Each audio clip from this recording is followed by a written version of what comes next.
Dave here again. This series that we're doing is Martin Archery, working man's bow.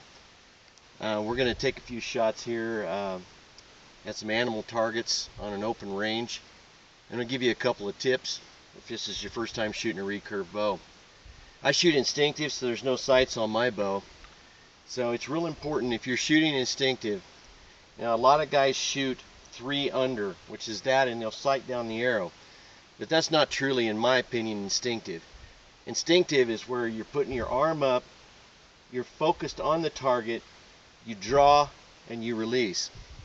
Now on your draw, you want to make sure that your fingers are deep around the string.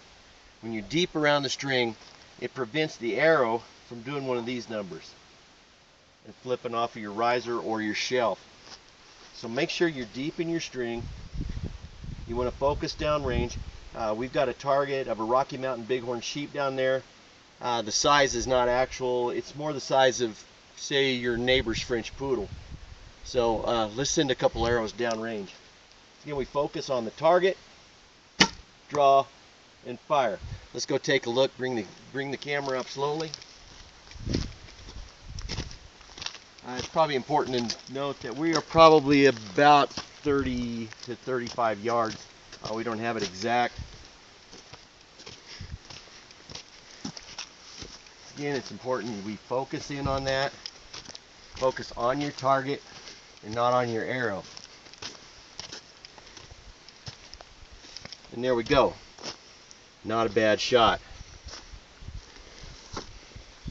I use a carbon arrow, like I've said before, with a right helical. This is a 31.5-inch arrow with a 125 grain field tip. It's important that when you're hunting, you always use the same grain broadhead as you do your field tip or whatever you practice with. It's a lot of the reason that I practice with this quiver on my bow is because this is what I'll be hunting with. Now, obviously, you don't want to walk around with a hip quiver rattling in the woods and scaring off all your game. So there you go. Focus on your target. Go deep on your arrow. Let it fly. Thanks.